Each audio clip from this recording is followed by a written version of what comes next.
Seventh sense సినిమాలో బోధి ధర్మ గురించి ఏ ఇండియన్ అడిగినా సరే మాకు తెలియదు అనే సమాచారమే చెబుతారు. కానీ ప్రస్తుతం జరుగుతున్న పరిణామాల ప్రకారం బోధి ధర్మ ఎవరనేది గూగుల్ సెర్చ్ చేసి మరీ తెలుసుకుంటున్నారు ఇండియన్ ప్రజలు. మరి నిజంగానే బోధి ధర్మ ఎవరు? అతను ఇండియాకు చెందినవాడా లేక చైనీయుడా? సెవెంత్ సెన్స్ సినిమాలో ఇండియాకు చెందినవాడిగా చూపించారు. మరి నిజంగా అతనికి పెళ్ళయిందా, పిల్లలు కూడా ఉన్నారా అనేది పూర్తిగా మనం ఈరోజు తెలుసుకుందాం.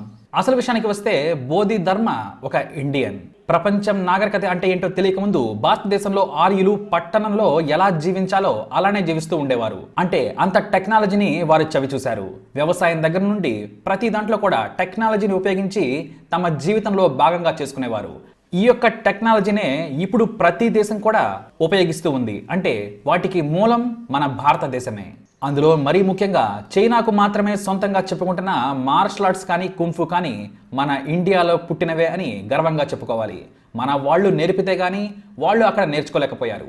ఒక రాజు ప్రోత్సాహం కారణంగా తమ జీవనంలో భాగంగా ఆ కున్ఫు కానీ మార్షల్ ఆర్ట్స్ కానీ అలవాటు చేసుకున్నారు. అయితే దీనికి సరైన మూలాధారం బోధి ధర్మ అనే ఒక బౌద్ధ సన్యాసి. ఈయన కారణంగానే చైనాలో బుద్ధిజం మొదలైంది. కున్ఫు మాత్రమే కాదు, షావలిన్ టెంపుల్ నిర్మాణం కూడా ఈయన కారణంగానే జరిగింది. ఇక సినిమాలో చూపించినట్లుగా ఈయనకు పెళ్లి కాలేదు, ఒక సన్యాసి, పిల్లలు కూడా లేరు. ఇక మొత్తంగా బోధి ధర్మ ఒకనొక సమయంలో చైనాలో అడుగు పెట్టే వరకు కూడా అక్కడ కనీస ఆరోగ్య సూత్రాలు కూడా ఉండేవి కావు. అందుకనేమో వైరస్ కి మళ్లీ కారణమయ్యారు. ఇతని కారణంగానే కొవ్వు పట్టి కసరత్తులు కూడా తెలియకుండా ఉన్న చైనీస్ కి ఆరోగ్యం అంటే ఎలా ఉంటుందో కూడా చూపించాడు. కనిపించింది తినడం, కనిపించిందల్లా కూడా తినడం కోసమే పుట్టింది అనుకుని బ్రతుకుతూ ఉండేవాళ్ళు చైనీయులు. కానీ ఒక్క బోధి ధర్మ ఎంట్రీతో వారి జీవితాలే మారిపోయాయి. ఆయన జీవితానికి వస్తే బోధి ధర్మ పూర్వీకులు ఆంధ్రప్రదేశ్ వారవటం ఇంకా గమనార్హం.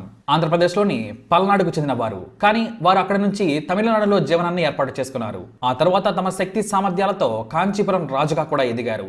అప్పటి రాజు 3వ కొడుకే ఈ బోధి ధర్ముడు. కానీ చరిత్రలో ఉన్నట్లుగా ఆయన చాలా వయసు వచ్చాక బౌద్ధ మతం స్వీకరించారు అనేది తప్పు. తన 7వ ఏటనే బుద్ధిజంలో నడిచారు. అయితే బౌద్ధ మతం భారతదేశానికి పరిమితం కాకుండా ప్రపంచానికి పరిమితం చేయాలనుకున్నాడు. అతిపెద్ద దేశంగా ఉన్న చైనా గురించి తెలుసుకొని అక్కడికి ప్రయాణమయ్యాడు. చైనా వెళ్లి బుద్ధిజంలోని మహాయాన ధ్యాన సంప్రదాయాన్ని నేర్పించాలి అనుకున్నాడు. అలా చైనాకు వెళ్తూ మార్గం మధ్యలో జంబూ ద్వీపం, ఇండోనేషియా, బాలి, సుమత్రా దీవుల్లో కూడా బౌద్ధాన్ని వారికి నేర్పించి ఆ తరువాత చైనాకు వెళ్లారు. ఈ ప్రయాణానికి దాదాపు 3.5 సంవత్సరాలు పట్టింది. ఇక చైనా వెళ్లిన అతనికి సంస్కృతం మాత్రమే తెలుసు. దీంతో మెల్లగా తన మేధాశక్తిని ఉపయోగించి చైనీస్ భాషను నేర్చుకున్నారు. ఇక లాంగ్వేజ్ ప్రాబ్లం తీరిన తర్వాత బౌద్ధిజం గురించి ఆసక్తి ఉందని తెలిసి కింగ్ వు అనే అతన్ని కలుసుకోవాలనుకున్నాడు. ఇక అప్పటికే ఒక బౌద్ధ గురువు తమ సామ్రాజ్యానికి వస్తున్నారని తెలిసి ఆ కింగ్ వు అనే రాజు చాలా సంతోషపడిపోయాడు. ఇక ఆ రాజుకి సన్యాసులంటే చాలా ఇష్టం. అందుకే రాజమందిరానికి స్వాగతం పలికి సకల ఏర్పాట్లు కూడా చేశాడు ఆ రాజు. కానీ రాజు ఎప్పుడైతే బోధి ధర్మను చూశాడో కాస్తంత నిరుత్సాహపడడం జరిగింది. ఎందుకంటే బోధి ధర్మ చూడడానికి సన్నగా, బలహీనంగా కనిపించి ఏదో తెలివి తక్కువ వాడిలా అంచనా వేసుకున్నాడు ఆ రాజు.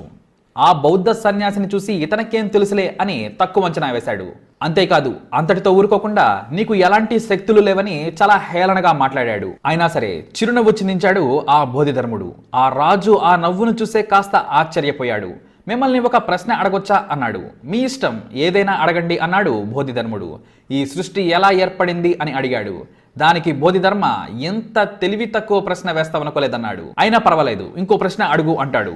దానితో ఎంతో మంది మేధావులకు చుక్కలు చూపించాను. నాకు ఇతరులు నిధులు చెప్పడమే కాకుండా ఎంతమంది ముందు నన్ను అవమానిస్తావా అంటూ కోపం తెచ్చుకున్నాడు. అయినా సరే కోపాన్ని దిగమింగుకొని నా పుట్టుక యొక్క పరమార్థం ఏంటని బోధిధర్మను అడిగాడు.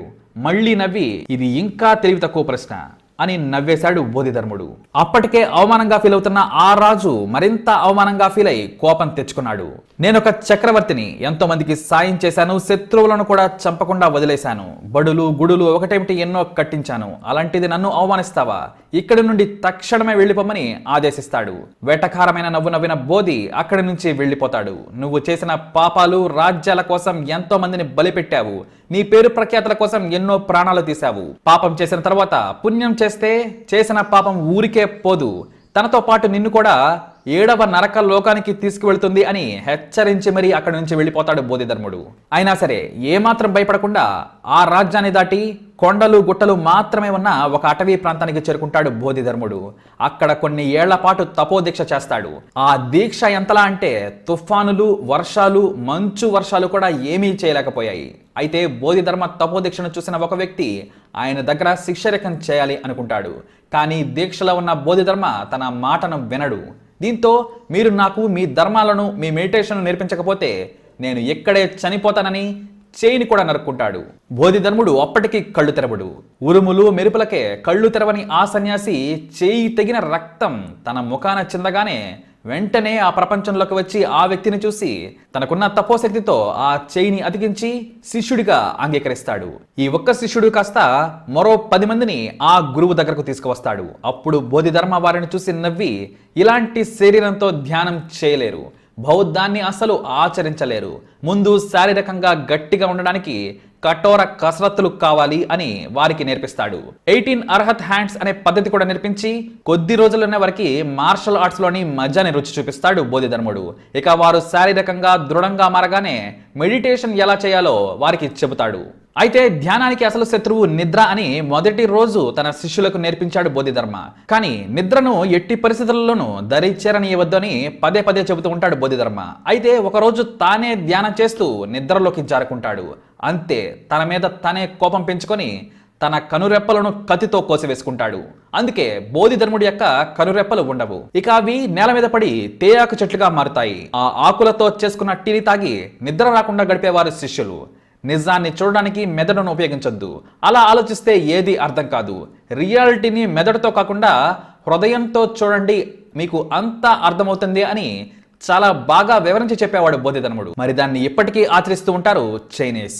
ఇక అక్కడి నుండి జనారణ్యంలోకి కదిలాడు బోధిధర్ముడు. అక్కడ ముందుగా బాగా బలిసిన జనాలకు ఆరోగ్యం గురించి చెప్పి మార్షల్ ఆర్ట్ ని నేర్పించారు. కానీ వాటిని ఎవరైనా దౌర్జన్యం కోసం ఉపయోగించొద్దు, కేవలం ఆరోగ్యపరంగానే వాడుకోవాలని మరీ చెప్పేవాడు.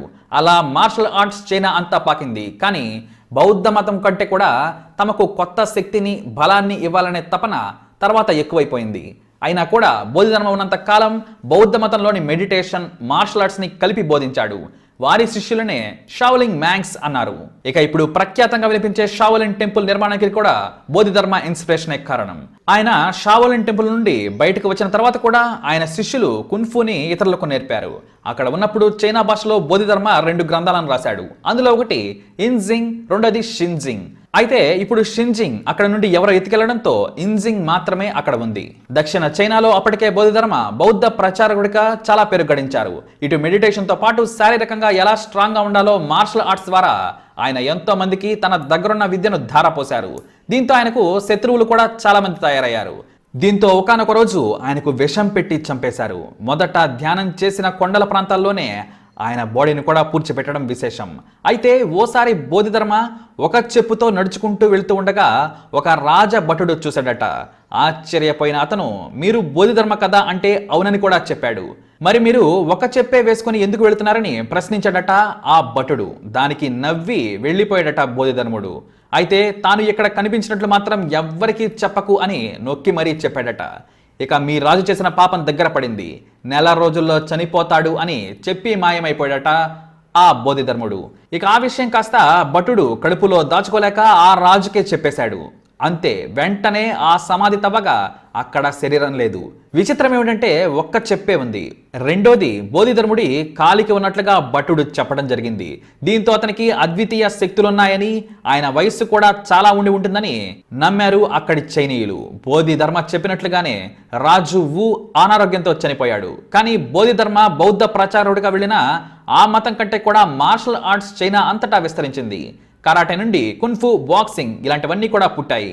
ఈ కథ దాదాపుగా 1500 క్రితంది. ఇక బోధిధర్మకు మొదటి శిష్యుడిగా నమ్మకంగా చేరడమే కాకుండా తొందరగా విద్యను అభ్యసించిన షెన్ గువాంగ్ ఆయన తర్వాతి గురువుగా పేరు గడించారు. తన గురువే father of Asian martial arts అని ఆయన తన శిష్యులకు బోధించి ఆ విషయాన్ని రికార్డ్స్ లో కూడా ఎక్కించారు. ఇక బోధిధర్ముడు మన దగ్గర పుట్టినా కూడా దాన్ని ఎవ్వరు కూడా అందిపుచ్చుకోలేకపోయారు. అలాంటి విద్యలు కూడా మన దగ్గర ఎన్నో వృద్ధి చెందాయి, కానీ అంతరించాయి కూడా. ఇక బోధిధర్ముడు ఎన్నో వ్యాధులకు నివారణ మార్గాలు కూడా చేపట్టాడు. ప్రస్తుతం ప్రపంచాన్ని కమ్ముకున్న మహమ్మారికి కూడా బోధిధర్ముడు దారి చూపించాడు. ఈ విషయాన్ని సినిమాలో కూడా చూపించారు, కానీ అది సినిమా కాదు, నిజంగా జరిగిన విషయమే. మరి బోధిధర్ముడిపై మీ అభిప్రాయాన్ని తప్పకుండా కమెంట్ ద్వారా తెలియజేయండి. ఈ వీడియో మీకు నచ్చినట్లయితే తప్పకుండా లైక్ చేయండి, షేర్ చేయండి, మా ఛానల్ని సబ్స్క్రైబ్ చేసుకోండి.